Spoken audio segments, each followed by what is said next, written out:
وتسم. قال الوالد يحتاجك يبغاك. قلت طيب. مريت زرت الشايب لاني ازوره باستمرار، لكن ما هو من عادته انه يتصل علي. مريت الشايب هذا وهو جالس في البيت لانه تعبان، حتى الصلاه صعوبه انه يزيد يطلع من البيت لانه كبير مره والان حالته صعبه. مريته في رمضان اول ما شافني داخل مجلس الشل يقول تعال. لما جيت الى عند الشايب هذا اللي هو سالم العمري ابو ناصر، لما جيت الى عنده وقال لي تعال جلست، قال لي يا محمد اسمعني، يا محمد اسمعني، انا بعطيك علم وترى سر بيني وبينك حتى انا اموت. قلت ابشر. انا في قرارة نفسي وتأكدت وقتها انه بيوصيني، بيعطيني وصية لان اولاده ما هو في المنطقة في جدة كلهم. قلت ابشر انا ولدك. قال لي يا محمد انا رأيت رؤيا. قلت هذا السر؟ قال لي والله ما السر، ترى امانة ما تعلم احد، ترى عندك امانة ما تعلم احد الا اذا مت. قلت ابشر بالخير. قال شوف لي واحد اللي يفسرها. قلت ابشر انا افسرها لك اذا قدرت. وش هي؟ اسمعوا يا شباب، انا لما اقول لك قبل شويه ما حد يعني حد جابر انك تصلي، ولا حد غصبك انك تصوم، ولا حد غصبك انك تقرا، ولا حد غصبك انك يعني تترك الاغاني. ايوه وانا اقول لك ايوه، لكن الشايب هذا ضحى بهذه كلها. شوف الجائزه اللي حصلت له وهو باقي في الدنيا. قال رايت اني في ارض فاضيه، ارض صحراء ما اعرفها، الارض هذه غريبه ما هي مثل ارضنا. يقول انا واقف في الارض هذه وجيني رجال غريب ولبسه غريب وشكله غريب وكلامه غريب، ما هو منا ولا هو فينا، واول مره اشوفه. يقول لما جاني هذا الشايب وسلم علي وقال لي انت سالم العمري، يقول قال لي بالاسم هذا انت سالم العمري. قلت ايوه انا سالم العمري. ايش تبغى مني؟ قال انت تبغى تسلم على الرسول صلى الله عليه وسلم؟ قلت والله اني ابغى. من هو اللي ما يبغى اصلا يسلم على الرسول؟ وين الرسول؟ انا بروح اسلم عليه. قال لا لا لا لا لا تتعب نفسك ولا تروح، الرسول بيجي الى عندك يسلم عليك. يقول انا وقتها اصدق اكذب بيجي الرسول. طيب وين الرسول؟ قال انتظر الرسول بيجيك من الباب اللي جنبك. يقول اطالع لو جنبي باب، قال الرسول بيخرج عليك من هذا الباب. يقول ابو ناصر العمري يقول شويه وانا التفت في الباب الا والباب يوم انفتح، الا والرسول صلى الله عليه وسلم يوم خرج من الباب. يقول الا واللي مع الرسول واحد غريب لكن اتوقع مليون في المئة انه ابو بكر. يقول لما خرج الرسول صلى الله عليه وسلم من الباب هذا وجاء وحط وجهي في وجهه وجيت ابغى اسلم عليه وجهي في وجهه. يقول التف الرسول صلى الله عليه وسلم واعطاني ظهره ومشى وما سلم علي. يبكي الشاهد والله انه يتكلم لي ويعطيني الرؤيا وهو يبكي. يقول يا محمد ليش ما سلم علي؟ قلت يا اخي عطني عجل كمل الرؤيا لا تعطيني نصفها. قال المهم يوم مشى النبي صلى الله عليه وسلم كان يمشي وكانت طبعات رجوله على الارض وعلى التراب. يقول يا محمد والله اني امشي على نفس خطوات الرسول على نفس الطبعات. يقول مشيت مع الرسول مسافة طويلة وفجأة وقف الرسول صلى الله عليه وسلم. يقول لما وقف الرسول التفت وراء يبغى اتاكد بس انا باقي امشي وراء ولا لا. يقول لما التفت وراء الا وانا باقي امشي وراء. يقول ان الرسول صلى الله عليه وسلم يشير علي قال انت سالم العمري؟ قلت يا رسول الله انا سالم العمري. يقول اني اجي عند الرسول جيت ابغى اسلم عليه. يقول اخذ النبي صلى الله عليه وسلم يدي اليمين ثم اخذ يسلم علي في المنطقه هذه في الكوع. يقول بدأ النبي صلى الله عليه وسلم يسلم عليها الأولى الثانية الثالثة الرابعة. يقول استمر يسلم عليها. يقول أنا أبغى أفك يدي عشان أحتضن النبي صلى الله عليه وسلم. يقول الرسول ما فك يدي يسلم علي. يقول فجأة فك النبي صلى الله عليه وسلم يده واحتضنته وسلمت عليه وسلمت على الرجل اللي معه. يقول وفجأة مسك النبي صلى الله عليه وسلم يدي اليسار بيمينه ومسك الرجل اللي معه بيساره واخذنا معه روحنا. قلت وين رحتم؟ قال انقطعت الرؤيا. يقول انقطعت الرؤيا هنا.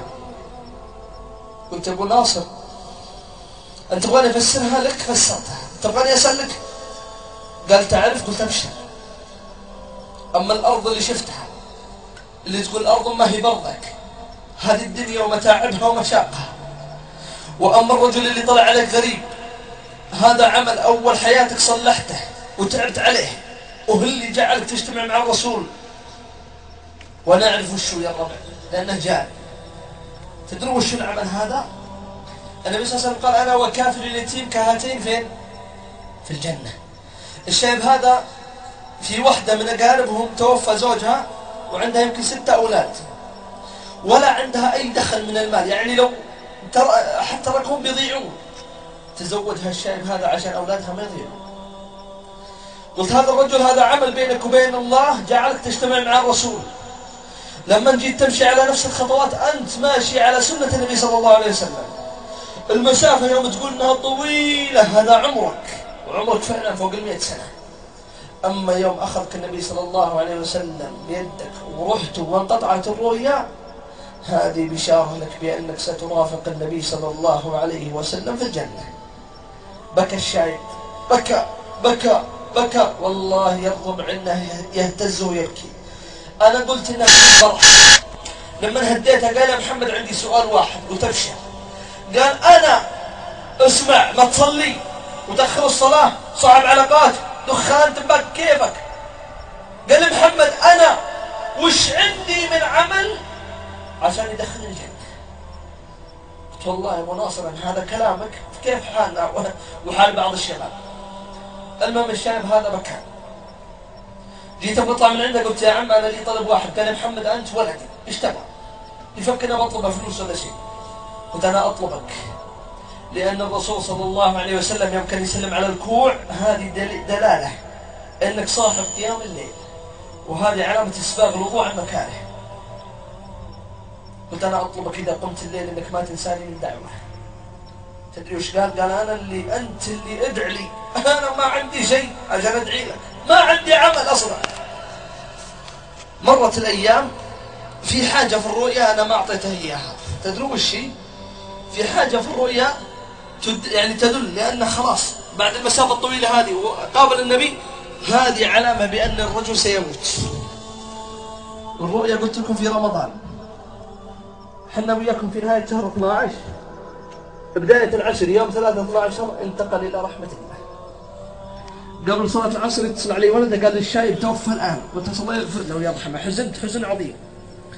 قال لي الشايب قبل ما يموت كان يوصينا عليك، يقول انتبهوا لولدي محمد. قلنا يا من محمد؟ ما عندنا أخ اسمه محمد. قال فلان الهاجري إمام المسجد. قلت له عنده سر إذا مت خلوه يعلمكم. فاتصل علي ولده من عجله يقول يا أخي إيش السر؟ إيش الوصية؟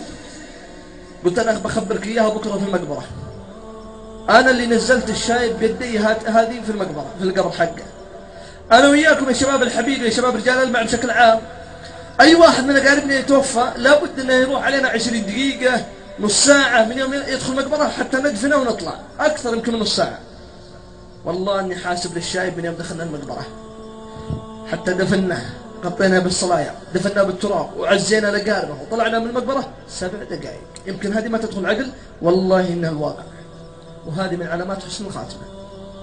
خبرت أولاده بهذا الخبر، كانوا أولاده متفاجئين أن الشايب هذه القوة وهذه العبادة، مع أن أبوهم أصلا، لكن يقولون هذا الشايب عنده أعمال ما درينا عنها إلا يوم مات.